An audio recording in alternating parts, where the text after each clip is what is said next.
देख रहे हैं साधना टीवी।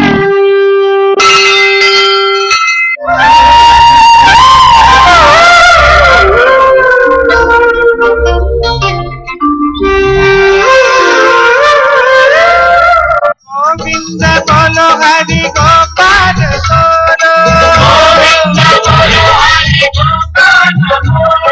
राधा रमन हरि गोपाल। परिवार नेवारी खुर्द ऊपर मंच पर पधारेंगे तथा उन्हीं के साथ नंद किशोर यादव सह परिवार टेकापार यह भी ऊपर मंच पर पधारेंगे। और मंच के सामने हरिश्चंद्र कैलाश शंकर गुप्ता परिवार नेवारी कला, सामने की ओर सभी पधारेंगे।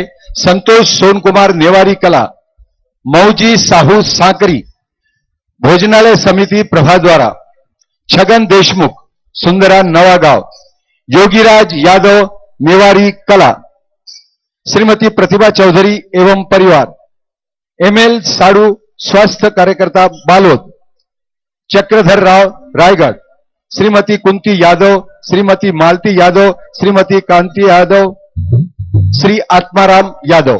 कृपया मंच के सामने बाकी सभी पधारेंगे आरती के लिए।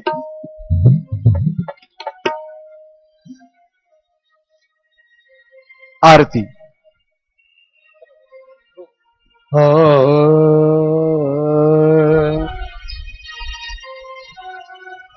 आरती अति पावन पुराण की, आरती अति पावन पुराण की, धर्म भक्ति विज्ञान खान की, धर्म भक्ति विज्ञान खान की, महापुराणे भागवत निर्मले, महापुराण भागवत निर्मल, सुख मुख विगलित निगम कल्प फल, सुख मुख विगलित निगम कल्प फल, परमानंद सुधार समय कल, परमानंद सुधार समय कल, लीला रस रस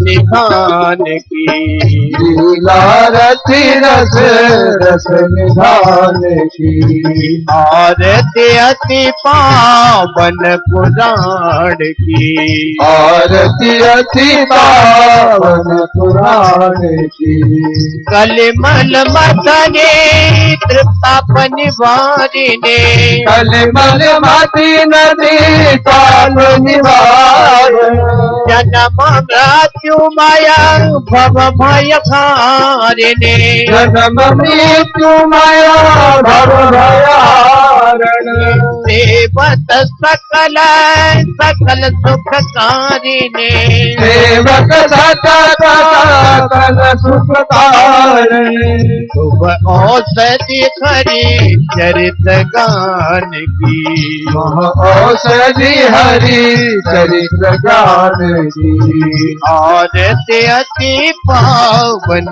पुराण की, आरती अति पावन पुराण की, विषय विलासी विमोह विनाशिनी, विषय विनाश विमोह विनाशिनी, विमल विराग विवेक विकासिनी, विमल विराग विवेक विकासिनी, भगवत तत्व रहस्य प्रकाशिनी, भगवत तत्व रहस्य प्रकाशिनी, परम हरे रसिक हृदय रस रास विलासिनी, रसिक हृदय रस रास विलासिनी, परम ज्योति परमात्म ज्ञान की, परम ज्योति परमात्म ज्ञान की, आरती अति पावन पुराण की, आरती अति पावन पुराण की, परमहंस मुनि मन उल्लासिनी, परमहंस मुनि मन उल्लासिनी रसिक हृदय रति रास विलासिनी रसिक हृदय रस रास विलासिनी मुक्ति मुक्ति रति प्रेम सुधासिनी मुक्ति मुक्ति रति प्रेम सुधासिनी कथा अकिंचन प्रिय सुजान की कथा अकिंचन प्रिय सुजान की आरती अति पावन पुराण की आरती अति पावन पुराण की धर्म भक्ति भी ज्ञान कान की धर्म भक्ति भी ज्ञान कान की आरती अति पावन पुराण की आरती अति पावन पुराण की आरती अति पावन पुराण की कर्पूरगौरम करुणावतारम संसार सारम भुजगेन्द्रहारम सदा वसंतम हृदयारविंदे भवम भवामी सहितम नमामि मंगलम भगवान विष्णु मंगलम गरुड़ोध्वज मंगलम पुंडरीकाक्षाय मंगलाय स्तनो हरि सर्वमंगल मांगल्ये शिवे सर्वार्थ साधिके शरण्ये त्र्यंबके गौरी नारायणी नमोस्तुते नारायणी नमोस्तुते नारायणी नमोस्तुते ओम शांति शांति शांति ओम। बोलिए क्रांतिकारी युग प्रवर्तक राष्ट्रीय संत स्वामी श्री इंद्रदेव जी महाराज की जय हो। राधा रानी की जय। गोपाल कृष्ण भगवान की जय। श्रीमद् भागवत महापुराण की जय हो। जय जय श्री राधे जय जय श्री राधे जय जय श्री राधे। सभी अपने स्थान पर बैठ सभी बैठ जाइएगा। यहाँ पर गुरुजी का स्वागत सम्मान होने जा रहा है। इंदरमन साहू ग्राम राहुल कृपया आकर गुरुजी का सम्मान करेंगे पुष्पमाला पहनाकर। इंदरमन साहू, उसके बाद कुंवर सिंह साहू कसही कला,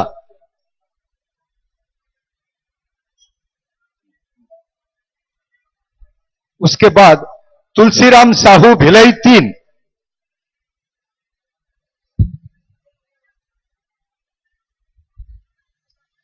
केशरिया जी ओरमा, बंधु यादव टेकापार, जसवंत उइके,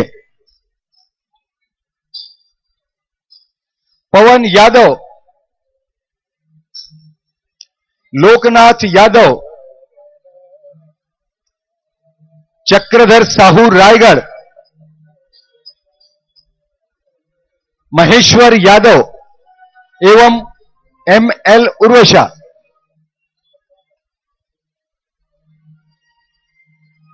एक बार जोरदार तालियों से सम्मान एवं स्वागत।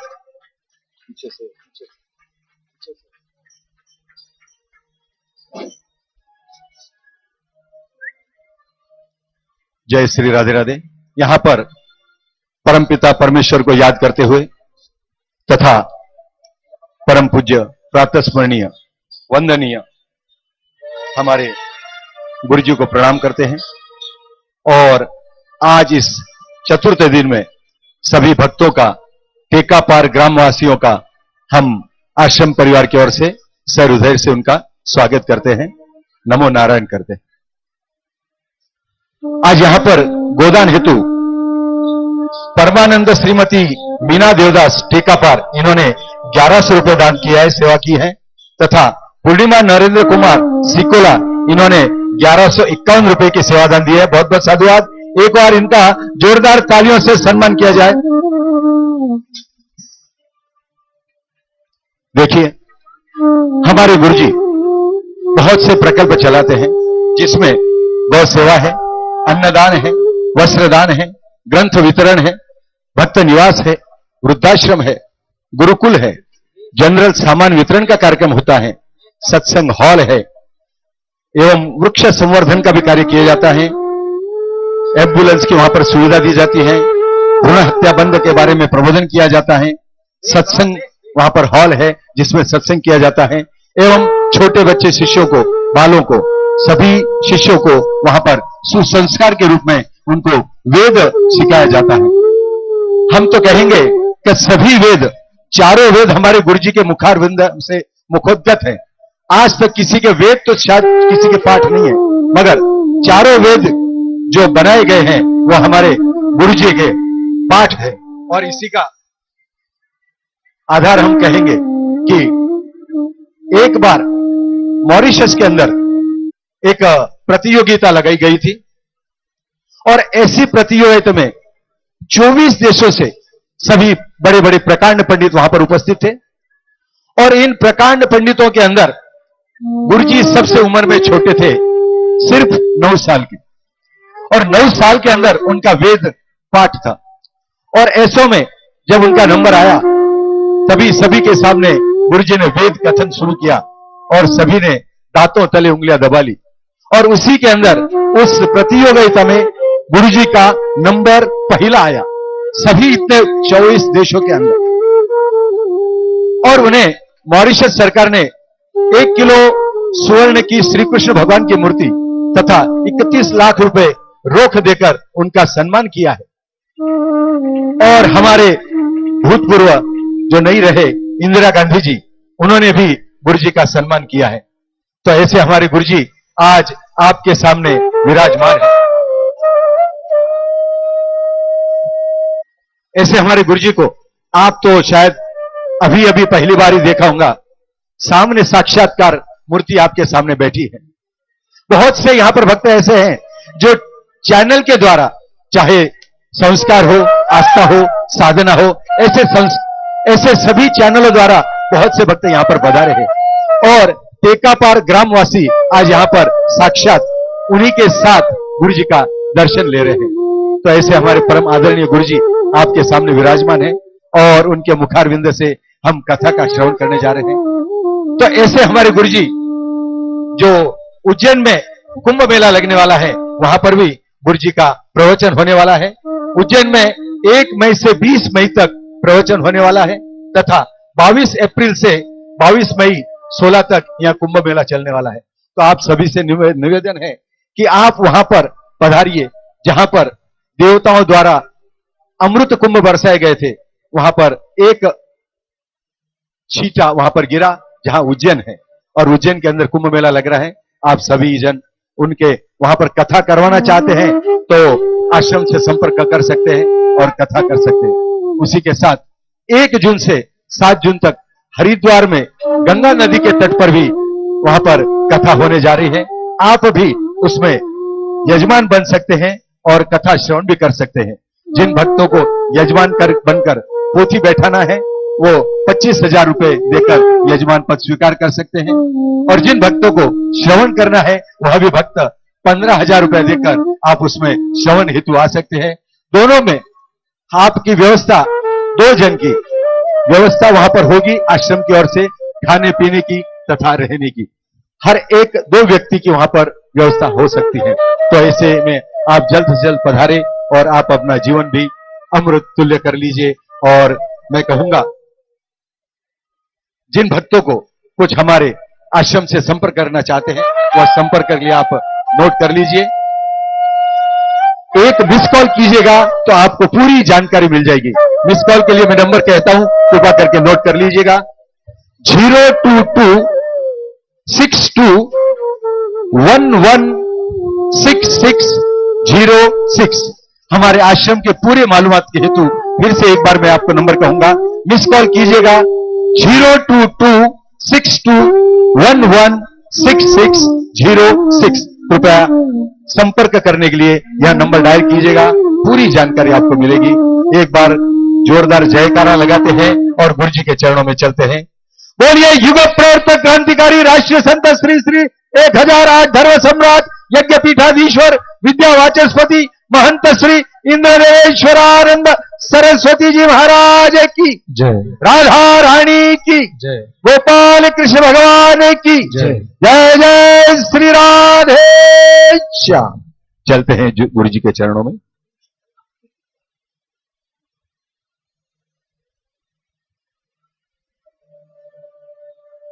राधे राधे रट्टे चले आएंगे पिया रे चले आएंगे पिया।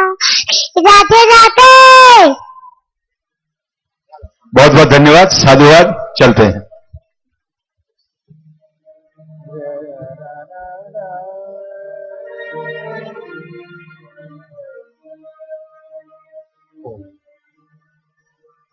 अब सभी लोग सीधे बैठ जाइए और वही संसार से मुक्त होकर आंतरिक संसार का ध्यान कीजिए।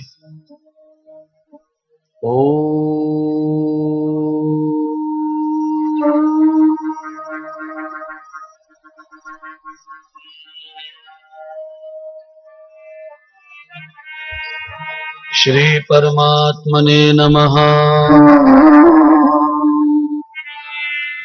सद्गुरुदेवताय नमः। श्रीमद्भागवत ग्रंथाय नमः। मातृपितृचरण कमलेभ्यो नमः। सन्नो मित्राः शंवरुण सन्नो भवत्वर्यम सन्न इंद्रो बृहस्पतिः सन्नो विष्णुरुक्रमः। भूतं च भव्यं च सर्वं यश्चादितिष्ठति स्वर्यस्य च केवलम् तस्मै ज्येष्ठाय ब्रह्मणे नमः। गुरुर्ब्रह्मा गुरुर्विष्णु गुरुर्देव महेश्वर गुरुर्साक्षात् परब्रह्म तस्मै श्री गुरुवे नमः। नमस्ते सतेते जगत्कारणाय नमस्ते सिते सर्वलोकाश्रयाय नमोभ्यां नमस्ते जगद्गुरुं कृष्णं वन्दे नमस्ते नमस्ते। हाथ जोड़कर भगवान सद्गुरु को प्रणाम करें।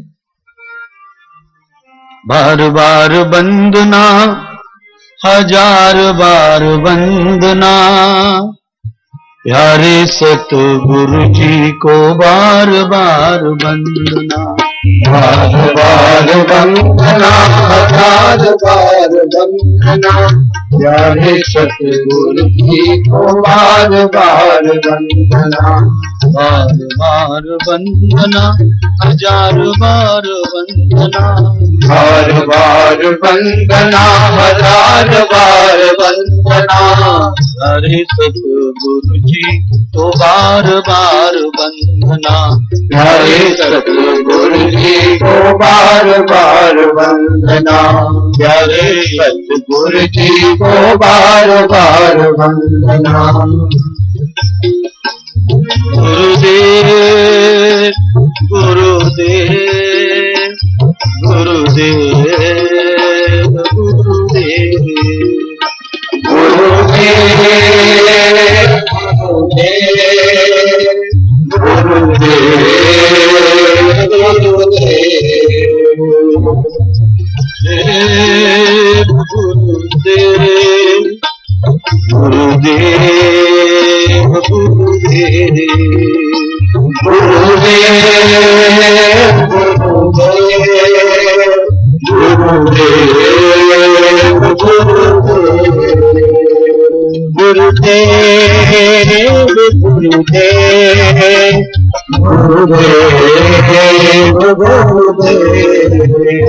गुरुदेव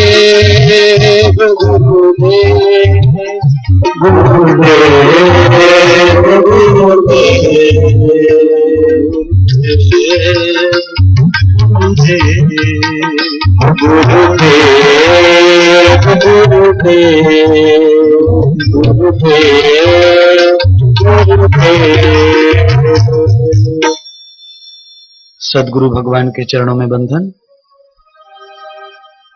आज की आरती के सभी यजमान परिवारों का, बस्ती का और समस्त क्षेत्रवासियों का श्रीमद् भागवत कथा के यजमान, सभी दानी दाता सहयोगी जन, सबका अभिनंदन स्वागत वंदन करते हैं। जय जय श्री राधे। सतगुरुदेव भगवान की जय। सच्चिदानंद भगवान की जय। भागवत महापुराण की जय। पार्वती पतये हर हर महादेव।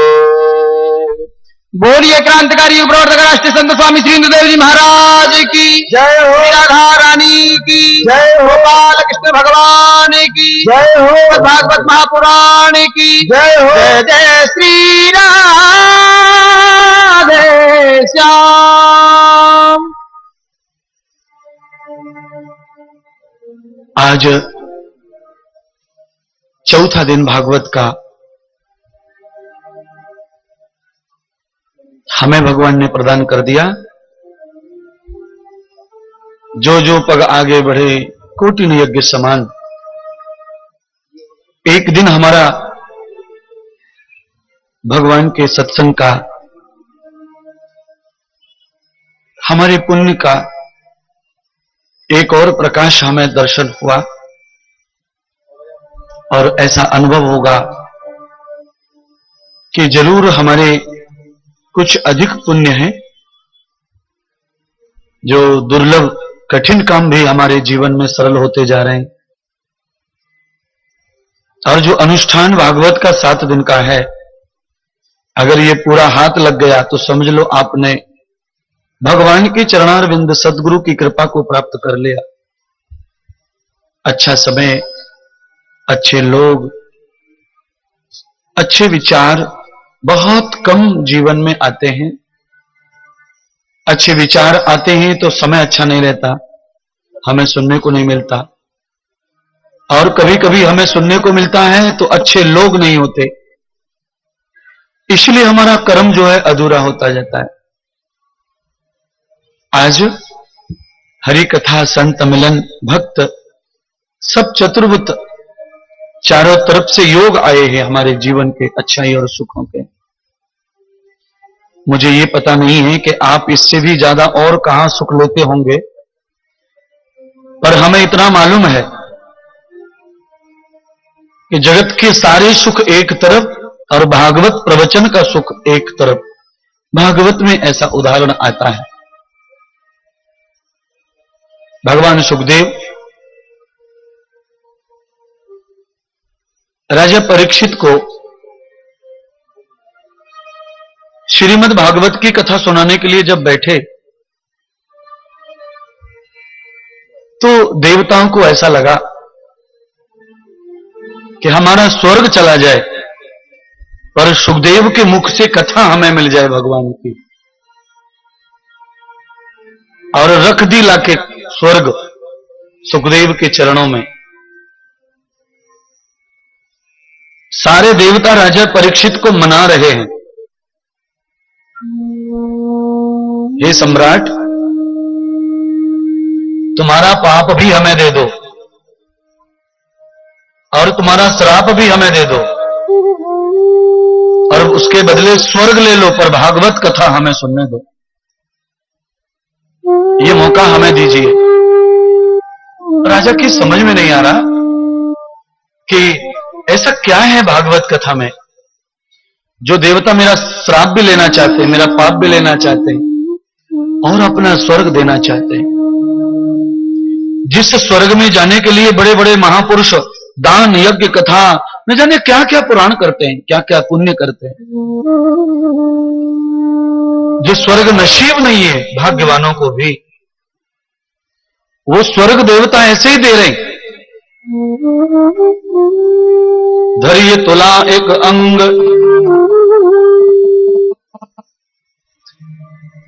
सुखदेव जी ने कहा भाई देखो, परीक्षित के मन में संशय आया है भागवत के प्रति, इसलिए तराजू लाओ। तो धर्म का तराजू लाया गया और उस तराजू में एक तरफ भागवत जी को रखा और दूसरी तरफ स्वर्ग रखा।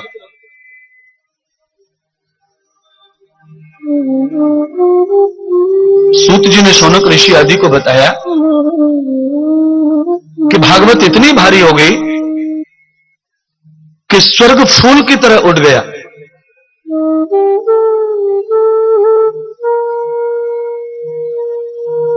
ब्रह्म पुराण भागवतम पदम वेद स्वर्गादपि अधिष्ठितो पुण्यम पुण्यम पुण्यम भागवतम यथा। स्वर्ग में सबसे बड़ा घाटा क्या है? सुनिए, स्वर्ग में सबसे बड़ा नुकसान यह है कि वहां रिश्तेदार नहीं रहता कोई। वहां न मामा रहता है, न जीजी रहती है, न जमाई रहता है, न साला रहता है, न कोई वहां गुरु है, न कोई वहां चेला है। वहां कोई रिश्ता ही नहीं, सब एक समान बैठे ही और सभी भोग में पड़े, सभी भोग में पड़े। आदृश्यम कथा न दर्शनम। और वहां सबसे बड़ी मुश्किल है कि वहां सत्संग नहीं है, कथा नहीं है, प्रवचन नहीं है, भगवान का वहां शुद्ध दर्शन नहीं है। वहां पर सुविधा है, साधन है, नौकर है, चाकर है। सुविधाएं आदमी को तार नहीं सकती। कई लोग यहां कुर्सियों पर बैठ के कथा सुन रहे हैं, कई लोग और अच्छी कुर्सियों पर बैठे, सोफा पर बैठे, कई लोग गद्दियों पर बैठे, कई लोग ऐसी चटाई पर बैठे और कई लोग धरती में ही बैठ गए। आसन भले अलग अलग है आपके, पर इस कथा को अगर आप जहां भी बैठ के सुन रहे हैं, आपका श्रवण पक्का है और इस पर चिंतन है, मनन है, ध्यासन है।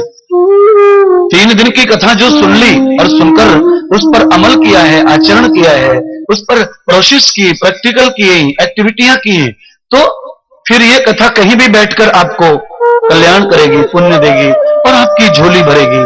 और आप बड़े आसन पर, अच्छे आसन पर, बढ़िया आसन पर बैठ के कथा सुन रहे और अमल नहीं कर रहे हैं, कोई मतलब ही नहीं अमल का, आचरण का, कोई प्रैक्टिकल नहीं है, अनुभव नहीं है। क्या कहा महात्मा ने, उस पर आचरण नहीं है, आधार नहीं है, तो फिर कितना भी सुंदर आसन क्यों ना हो, फिर ये भागवत हमारे लिए किसी काम की नहीं है, किसी बर्ताव की नहीं है। आचमन, जल स्पर्श, मैंने कल कहा था हमें कुछ मतलब नहीं अग्नि से, पानी से। अग्नि का ताप लेना है तो नजदीक करना पड़ेगा, जल की शीतलता लेनी है तो नजदीक करना पड़ेगा, किसी फूल की सुगंध लेनी है तो नजदीक करना पड़ेगा। और ऐसे ही हमें जब कल्याण करना है, धर्म करना है, पुण्य करना है, तो हमें धर्म को नजदीक लेना पड़ेगा, सत्कर्म को नजदीक लेना पड़ेगा, परमात्मा की व्यवस्था को नजदीक लेना पड़ेगा, इन्हें आचरण में लाना पड़ेगा, इन्हें प्रैक्टिकल करना पड़ेगा, रोज की दिनचर्या में लाना पड़ेगा। तब हमारा जीवन स्वयं कल्याण के पथ पर चल पड़ेगा। फिर हमें कल्याण किसी से नहीं करवाना पड़ेगा, जीवन का कल्याण स्वयं ही हो जाएगा।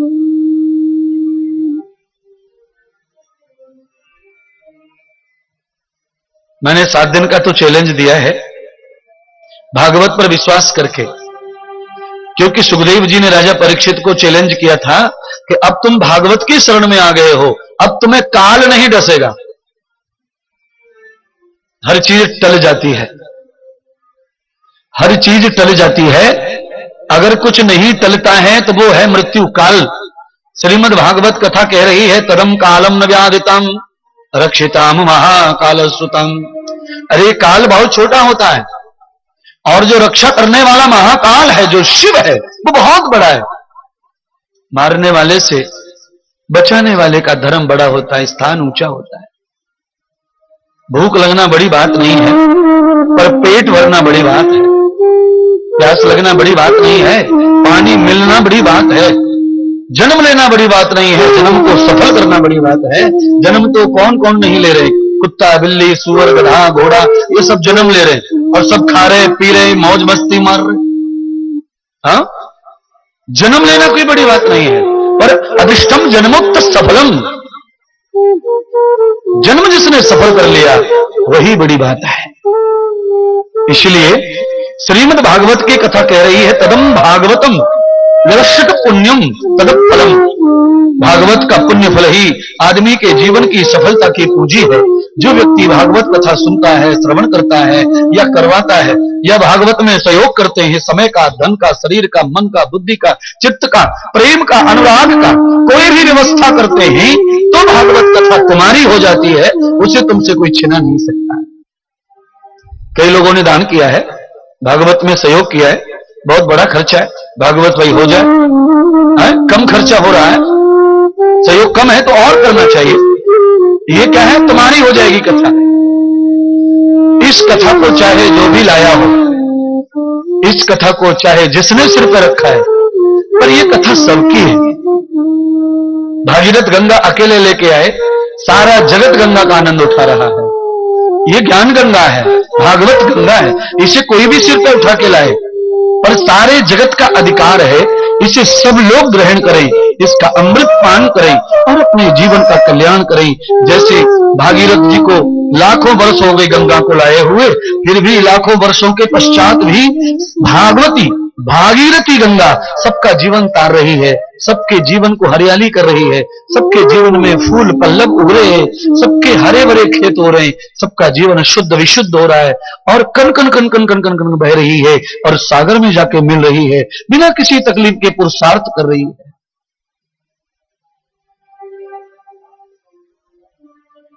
मुझे नहीं लगता कि गंगा बहुत स्वच्छता से बह रही है, पर साधुओं का प्रमाण क्या है, कथा क्या कहती है वो सुनिए। तद प्रमाणम स्वच्छतान भूतम। अरे गंगा हुई, भागवत हुई, सत्संग हुआ और कोई सत्पुरुष सद्गुरु हुआ, कोई ज्ञानी साधु हुआ, वो कैसे रहते? हजारों गटर की नालियां गंगा में डाल के भी गंगा अपवित्र नहीं हो पाई है। सारे गटर को गंगा बनाती गंगा है। गटर का पानी गंगा में मिल गया तो गंगा हो जाता है। 1 किलोमीटर के आगे लोग उसी को आचमन कर रहे हैं। तुम्हारे गांव से गटर जाता है, गंगा में मिलता है और दूसरे गांव के लोग उसी में नहा रहे हैं, वही गंगा बन गया है। ऐसे ही आप समझ लो, पुरुषोत्तपेदम न गंगा अनुभूतम। पेड़ की छाया अगर धूप में पेड़ की छाया पड़ी है धरती के ऊपर, तो कोई कितना भी पापी बैठ जाओ पेड़ के नीचे, छाया उसे बिल्कुल भी तकलीफ देने वाली नहीं है, उसे भी सुख देगी। तो पेड़ परोपकार के लिए पैदा खड़ा हुआ है, गंगा परोपकार के लिए खड़ी हुई है, साधु का जीवन परोपकार के लिए खड़ा हुआ है। हजारों दुष्ट, हजारों पापी, लाखों दुराचारी साधु के जीवन में भी आ जाएं तो भी साधु कभी दुराचार नहीं ग्रहण करेगा। उन दुष्टों के साथ रह के उन्हें भी पवित्र कर देगा और खुद पवित्र बना रहेगा, क्योंकि साधु भी गंगा के समान होता है। पर वास्तव में कोई साधु होना चाहिए। एक साधु भेष का होता है। 14 साल के लिए राम भी साधु बने थे, वेशभूषा से। तापस भेष, तपस्वियों का भेष राम जी ने रखा 14 साल। सबरी ने भी उन्हें साधु के रूप में ही देखा, वो राम है। ये बात तो उन्होंने खुद बताई कि मैं राम हूं, ये लक्ष्मण मेरा भाई छोटा है। तरम संतम भगवंत योग सदा चरणार बिंदम। वाल्मीकि ऋषि कहते हैं कि संत को ही भगवान के रूप में देखा सबरी ने और चरणों का प्रक्षालन कर लिया, आहार करवा दिया। बाद में पूछ रही हैं कि आप कौन हैं, आपका नाम क्या है, आप कहां से आए। यही अतिथि सत्कार है। आपके दरवाजे पर महात्मा के रूप में आ गया कोई तो पहले आसन दे दो, जलपान करा दो, उसके बाद ही मंगलाचरण करो, पूछा कची करो। कहां से आए हैं, कौन है, बाद में पूछ लो। आसन देना कोई बुरी बात नहीं है और पानी पिलाना भी कोई बुरी बात नहीं। आपने अपना काम किया है। अगर वो चोर भी है, अगर वो दुष्ट भी है, तो मैं गारंटी से कहना चाहता हूं कि आसन लेने के बाद आपने आसन डाला, कह दिया कि आप बैठिए, बिराजी आपका स्वागत है, इतने में आदमी का आधा पाप खत्म हो जाता है, उसकी बुद्धि आधी अच्छी हो जाती है। आपके हाथ से जब वो जल पी लेता है तो उसकी पूरी बुद्धि सही हो जाती है। फिर वो मारने भी आया होगा तो मार नहीं सकता, क्योंकि वो पूरा का पूरा पॉजिटिव हो जाता है, उसके नेगेटिव विचार खत्म हो जाते हैं। अतिथि सत्कार से ये फल मिलता है यजमान को। सबरी ने यही किया, लेकिन परंतु नहीं, कौन है, कहां से आए हैं, आपका नाम क्या है, ये सब चीजें पूछी। पर कब पूछी? पहले सेवा की, पहले धर्म पूरा किया, पहले निश्चय पूरा किया। ऐसे ही भागवत आपको सिखा रही है कि पहले सत्कार करो, सम्मान करो, सेवा करो, पहले सेवा से प्रसन्न कर दो, बाद में लेना देना पूछना परखना बाद में। पर तुम्हारे पास लेना देना भी नहीं और सेवा भी, तो देवता खुश कैसे होगा? कैसे खुश करेंगे संत को? है? सबरी ने पहले सेवा की, प्रसन्न किया, पहले अपने कुटिया में ले गई, अपनी झोपड़ी में ले गई, पहले सम्मान किया। क्यों? राम जी को 9 दिन से कंटिन्यू भूख लग रही है। राम जी 9 दिन से कुछ नहीं खाए थे। क्यों? जटायु का मरण हो गया। जटायु को मरने के बाद नवरात्रि लग गई, राम जी ने 9 दिन व्रत किए। 9 दिन के बाद इतनी भूख बढ़ गई, इतनी भूख बढ़ गई कि राम जी से कोई एक शब्द भी पूछे तो भी तकलीफ हो रही थी। राम जी को भोजन चाहिए था, तो सबरी ने पहले राम जी को भोजन करवाया। क्या खिलाया सारी दुनिया जानती है, जो भी खिलाया। पर मैं कहता हूं कि भूख 10 दिन से लगी हो तो आदमी को 10 दिन पुरानी रोटी भी बिल्कुल ऐसी लगती है कि आप पूछिए मत, उसकी प्रशंसा भी नहीं कर सकते। भूख में हर चीज मधुर मीठी अमृतमय लगती है।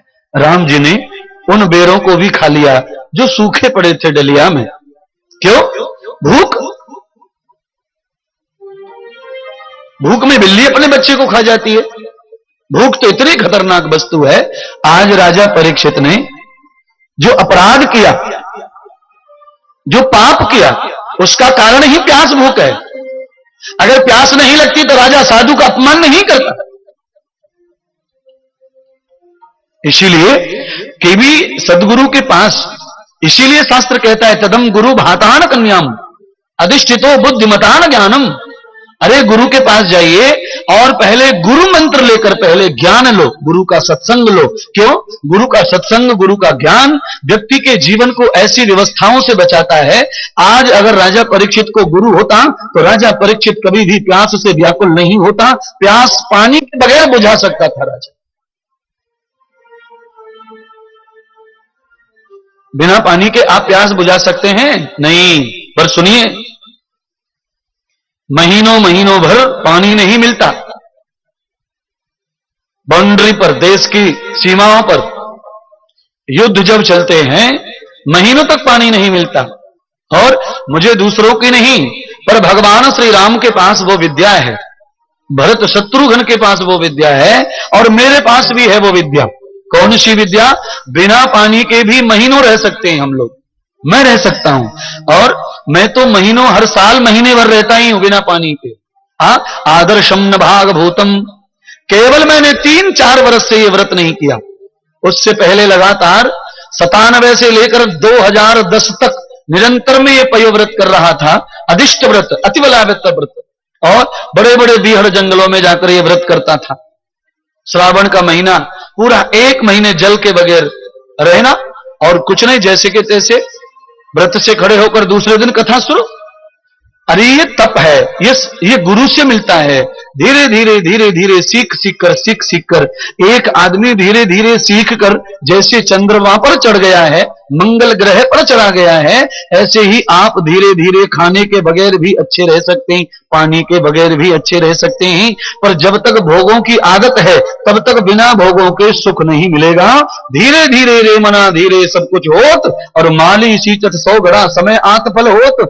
एक दिन कोई घंटों तक पानी चलाता रहे पेड़ में, घंटों तक एक ही पेड़ में 1 घंटे तक, 2 घंटे तक, 4 घंटे तक, 6 घंटे तक पानी चलाता रहे, और वो सोचे कि ज्यादा पानी देने से पेड़ जल्दी बड़ा हो जाएगा, तो गारंटी है पेड़ बड़ा नहीं होगा, पर पेड़ खत्म हो जाएगा अधिक पानी से। पानी को पेड़ के साथ में संबंध है, पर पानी लिमिट में होना। आधा लीटर पानी डाल दिया रोज, पेड़ बहुत जल्दी उन्नति करता है। 6 महीने का पेड़ साल भर की उम्र बढ़ जाती है। 8 महीने में आने वाला फल 4 महीने में आने लग जाता है। ये धीरे धीरे है सब। ऐसे ही आप सब लोग एक सुंदर से भजन के द्वारा मैं अपने प्रवचन को सिद्ध करता हूं, आप समझ लेंगे मैं क्या कहना चाहता हूं। मन मोड़ा कुछ डर नहीं, मन मोड़ा कुछ डर नहीं, और दूर प्रभु का घर नहीं, मन मोड़ा कुछ डर नहीं, और दूर प्रभु का घर नहीं। धीरे धीरे मोड़ तू इस मन को, इस मन को, तू इस मन को, धीरे धीरे मोड़ तू इस मन को, मन को तू इस मन को, धीरे धीरे मोड़ तू इस मन को, इस मन को तू इस मन को।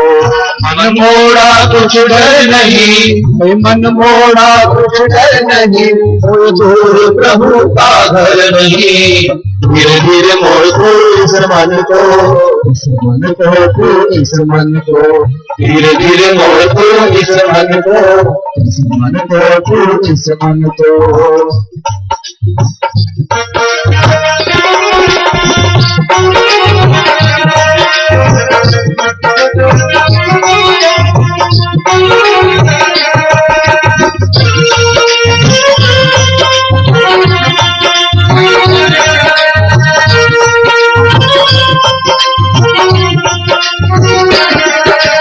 धीरे धीरे मोड़ तू इस मन को, तू इस मन को, धीरे धीरे मोड़ तू इस मन को, इस मन को तू इस मन को।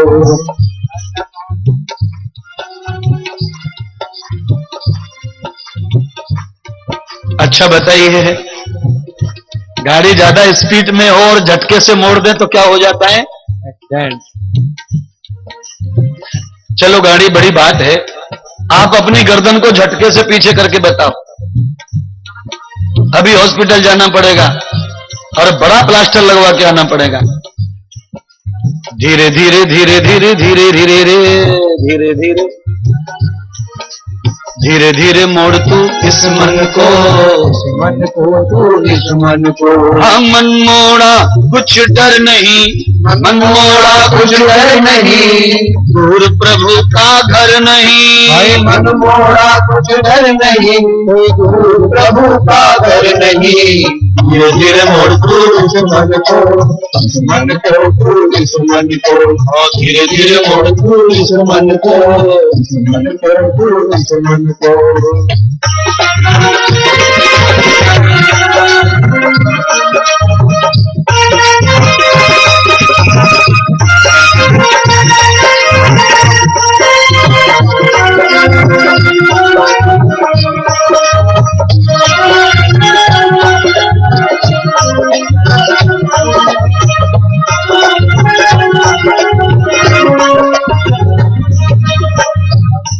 कुछ अपना काम बना ले, अपने मन को समझा ले।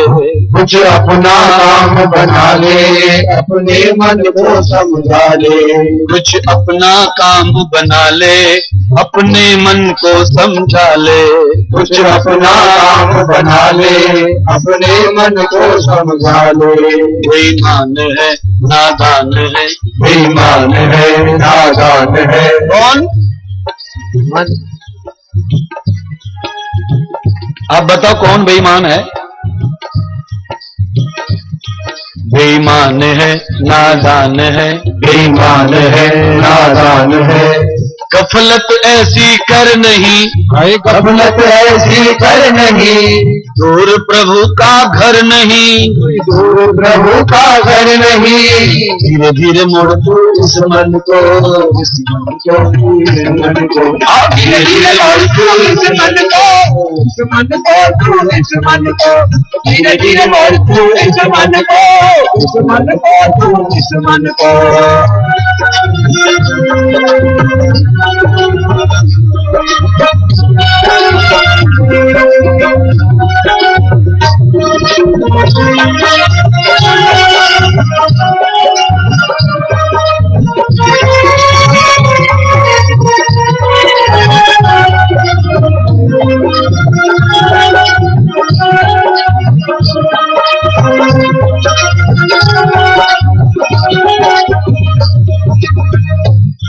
मन पापी मन कपटी मन है चोर, पापी मन कपटी है चोर।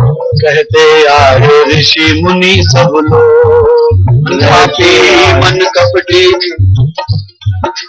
पापी मन कपटी मन है चोर, कहते आए ऋषि मुनि सब लोग। मन पापी मन कपटी मन है चोर, कहते आए ऋषि मुनि सब लोग। बेईमान है नादान है, बेईमान है नादान है, वो गफलत ऐसी कर नहीं, दूर प्रभु का घर नहीं। गफलत ऐसी कर नहीं, दूर प्रभु का घर नहीं। धीरे धीरे मोड़ तू इस मन को, दुश्मन को तू इस मन को, धीरे धीरे मोड़ तू इस मन को, इस मन को तू इस मन को, धीरे धीरे मोड़ तू इस मन को, इस मन को तू इस मन को।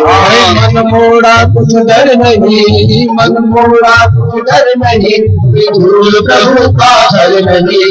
धीरे धीरे मोड़ तू इस मन को, इस मन को तू इस मन को, धीरे धीरे मोड़ तू इस मन को, इस मन को तू इस मन को, धीरे धीरे मोड़ तू इस मन को, इस मन को तू इस मन को, धीरे धीरे मोड़ तू इस मन को, इस मन को तू इस मन को, धीरे धीरे मोड़ तू इस मन को, इस मन को तू इस मन को, धीरे धीरे मोड़ तू इस मन को, इस मन को तू इस मन को। भगवान सुखदेव राजा परीक्षित को धीरे धीरे डाइवर्शन कर रहे हैं, बदल रहे संसार से, दुखों से, डर से, मृत्यु से। अपराधी जीवन विशुद्ध हो गया राजा परीक्षित का। अपराध करके भी जीवन अपराध कर दिया सदगुरु ने। क्यों? सदगुरु ऐसा जानिए दीपक की सीलो। दीपक और सदगुरु को समान बता, कल्प वृक्ष की डाल और सदगुरु को भी समान बताया, निराकार ब्रह्म और सदगुरु को भी समान बताया, और समस्त शास्त्र वेद और सदगुरु को भी समान बताया। भगवान गुरु की बड़ी महिमा। आज गुरु के सानिध्य में आके राजा परीक्षित के सारे अपराध क्षम्य हो गए। क्यों? भगवान की कथा जो उतर गई है हृदय में, विचारों में, बुद्धि में। अभ्यंतम वेदान निर्भयम। आदमी को जब आत्मज्ञान पैदा होता है तो उसके डर निकल जाते हैं, मरने के भय खत्म हो गया राजा परीक्षित का। कैसे खत्म हुआ? तत्काल नहीं, धीरे धीरे धीरे धीरे गुरु के वचन सुने, गुरु के प्रवचन सुने, गुरु ने दृष्टांत दिए, उदाहरण दिए, अनेक कथाएं, अनेक मंत्र सुनाए। उन सब गीताओं को, सब ज्ञान को श्रवण करके राजा धीरे धीरे अज्ञान से निकलकर ज्ञान की पीढ़ी में चले गए, और धीरे धीरे राजा जो है विद्वान होते जा रहे हैं, ज्ञानी होते जा रहे हैं। और जैसे ज्ञान बढ़ता है, जैसे वास्तविकता का ज्ञान होता है, वैसे आदमी का डर निकलता है, भय निकलता है, लज्जा निकलती है।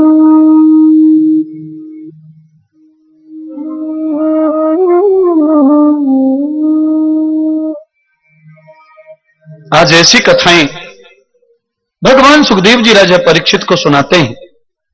भागवत का महत्व बता दिया कि स्वर्ग के सुख भी इससे पीछे। 33 करोड़ देवता सब राजा परीक्षित को स्वर्ग दे रहे हैं और सब भिखारी होना चाहते हैं। धीरे धीरे रे मना सब कुछ हो गया। हे राजा परीक्षित, जीवन बड़ा परिवर्तनशील है। सुबह कैसा मौसम था, अभी कैसा है, शाम को कैसा रहेगा, और घड़ी में जो समय हो रहा है, यही 12 घंटे के बाद यही समय होगा, फिर रात होगी। पर घड़ी में इतना ही बज रहा होगा, पर लोग कहेंगे रात के इतने बजे हैं, अभी दिन के इतने बजे हैं।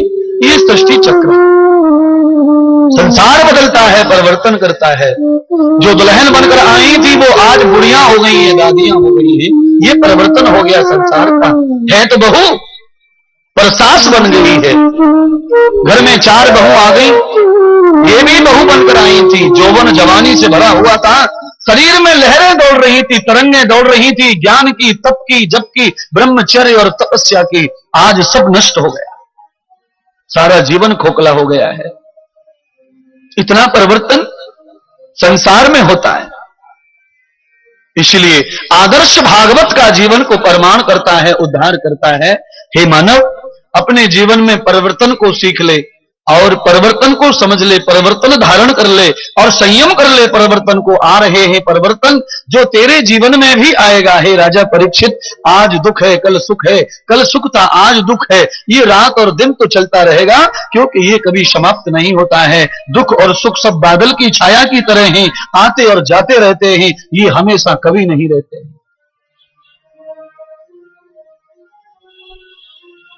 अभी धूप निकल रही है, सुबह धूप नहीं थी, बादलों ने छाया कर रखी थी।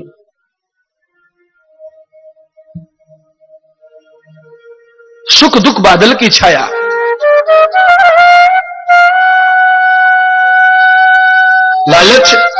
लालच लोभी की माया और दुख कोड़ी की काया। सबसे बड़ा दुख होता है जब शरीर बीमार हो जाए तब।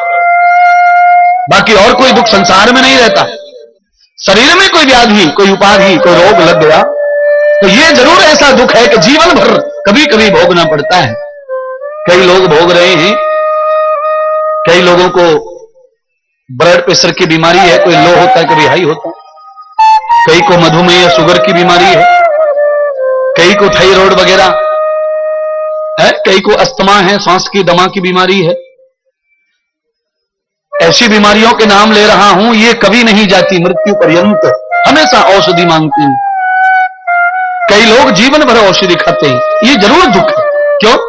कल भी मैंने प्रेशर दिया था, सब कुछ खराब हो जाए चलेगा, पर शरीर खराब नहीं होना चाहिए। अगर शरीर तुम्हारा अच्छा है तो चाहे जितने अपराध तुमने कर लिए हैं, ये शरीर ही उन अपराधों को छुड़ा देगा, ये शरीर तुम्हें मुक्त कर देगा सभी अपराधों से। पर जब शरीर ही बूढ़ा हो जाता है तो फिर अपराध कौन छुड़ाएगा, भरी पार कौन करेगा?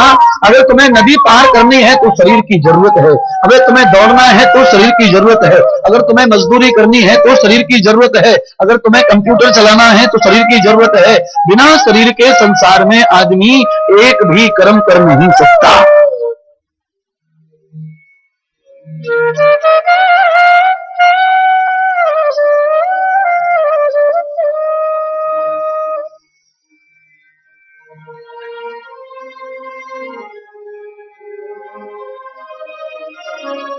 इसीलिए आहार शुद्धम सत्य शुद्धम सत्व शुद्धो ध्रुव स्मृति।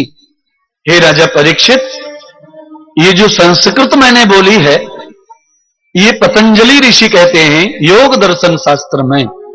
आहार शुद्धम सत्य शुद्धम सत्य शुद्धो ध्रुव स्मृति। आदमी का शरीर कब अच्छा रहता है? जब आदमी अच्छी कमाई, अच्छा भोजन करता है। कमाना भी गलत नहीं होना चाहिए और भोजन भी गलत नहीं होना चाहिए, तो आपके शरीर में हमेशा प्रसन्नता बनी रहेगी, स्वास्थ्य बना रहेगा। शरीर में कोई यादि व्याधि बीमारी कोई चीज आपके नजदीक नहीं आएगी। शरीर कब बीमार पड़ता है आप ही बताओ? चूल्हा कब काला होता है? चूल्हा कब काला होता है? गाड़ी की बेरिंग कब घसती है? टायर में पंचर कब होता है? सब जानते हैं पर बताएंगे नहीं। हाँ? अरे चूल्हा काला कब कैसे हो जाता है? पोता मारकर चूल्हे को पोत कर ढक के रख दो, काला हो जाएगा? सवाल ही नहीं। भाई चूल्हा काला कैसे होगा ये तो सब जानती हैं। अच्छा जोर से बोल दो महाराज। चूल्हा इसलिए काला होता है क्योंकि उसमें अग्नि जलानी पड़ती, अग्नि जलाई तो काला हो जाता है। समझ लिया? किसी भी चीज के भोग से ही शरीर बीमार होगा, बिना भोग के शरीर बीमार हो सकता नहीं। चूल्हा काला भोग से हुआ, अग्नि नहीं जलाते तो काला नहीं होती। तुम्हारा जीवन बेकार क्यों हो रहा है? क्योंकि भोगों ने जीवन को खोखला कर दिया है। राजा परीक्षित ने भोगों में लात मार दी, संसार त्याग दिया, राजपाट त्याग दिया और सीधे सदगुरु के चरणों में जाके बैठ गए। ये नौकरी, ये दुकान, ये मकान, ये काम, ये जिंदगी भर मरोगे जब तक पीछा नहीं छोड़ेगा। चाहे तुम कितने भी बड़े आदमी हो जाओ, पर काम करना पड़ता है, काम करना पड़ता है, काम करना पड़ता है।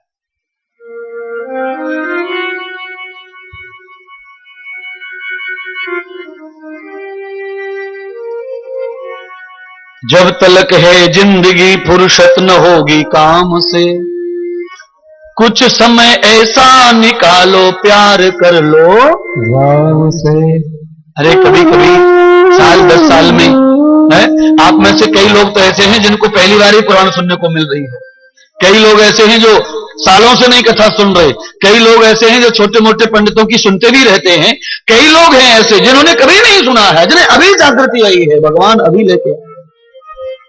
और मैं कहना चाहता हूं 1000 बार कथा सुनो, कोई बात नहीं, पुण्य का विषय है, बार बार सुनो, छोटे महात्माओं की सुनो, सबकी सुनते रहो। पर मैं कहता हूं कि इंद्रदेव महाराज के प्रवचन को सुनकर के किसी की भी प्रवचन की सुनने की जरूरत नहीं है, केवल जेब में रख के ले लो, आचरण में ले जाओ, घर में बैठकर इसका अमलन पालन कर लो, यही बहुत है। नारद मुनि ने केवल एक ही शब्द बताया, एक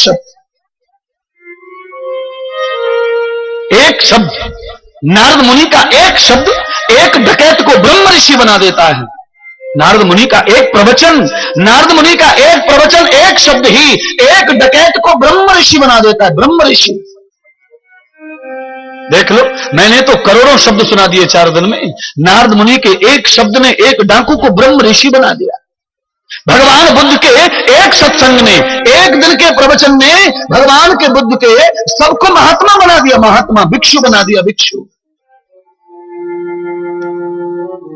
जरूरी नहीं है कि लाख दिन कथा सुने, जरूरी नहीं है कि हर रोज कथा सुने, अरे भाग्य है तो रोज सुनिए, पर अमल करना आवश्यक है। कथा सुनना भाग्य की बात है, पर अमल करना सौभाग्य की बात है। अरे भाग्य से कथा मिल जाती है, भाग्य से कथा मिल जाती है, पर अमल नहीं किया, आचरण नहीं किया, तो भाग्य सौभाग्य में नहीं बदलेगा, भाग्य भाग्य ही रह जाएगा। चलिए, आज रोटी खाकर कल की भूख बुझ जाएगी, आज रोटी खा के कल की भूख नहीं बुझेगी, कल रोटी और चाहिए, कल रोटी खा के परसों की भूख नहीं बुझेगी, परसों रोटी और चाहिए।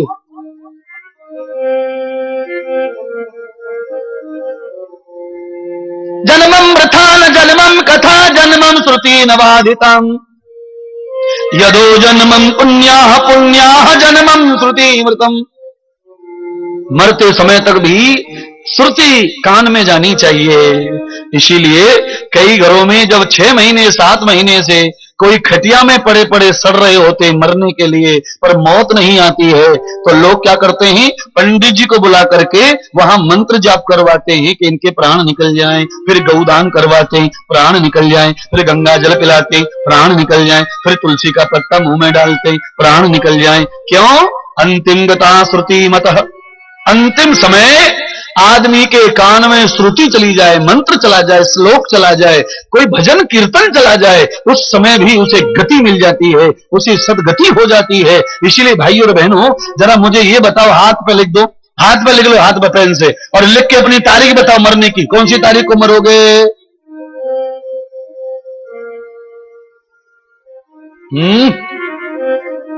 नहीं पता? मरने की तारीख नहीं पता? सुन लीजिए, मैं बताना चाहता हूं, जिस समय तुम्हारा जन्म हुआ है उस जन्म को लिख के रखो कागज में, कौन से दिन, कौन सी तिथि, कौन से समय हुआ है। जिस समय, जिस तिथि में, जिस महीने में जन्म होता है, उसी तिथि में, उसी दिन में, उसी महीने में मरण भी होता है। एक पल आगे जाता नहीं और एक क्षण पीछे रहता, पर किसी को मालूम नहीं है ये बात। कुंडली बना बना कर बैठे भाग्य के लिए, पर जन्म मरण की कोई कुंडली बनाता नहीं है। मैंने बता दिया।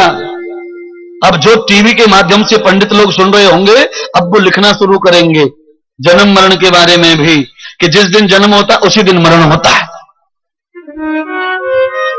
वैसे कुछ पता नहीं है, वैसे मंगल शनि गुरु बार, फलाना बार, ढिकाना बार, ये सब बार इधर से उधर, कहां से कहां, कहां से क्या, इससे ये बुरा, उससे ये भला, न जाने कहां बुरा क्या भला पता नहीं है। पर आप एक बात सुन लो, आदमी का कर्म से ही बुरा होता है और कर्म से ही भला होता है। पंडित के लिखने से न बुरा होता है और ना ही भला होता है।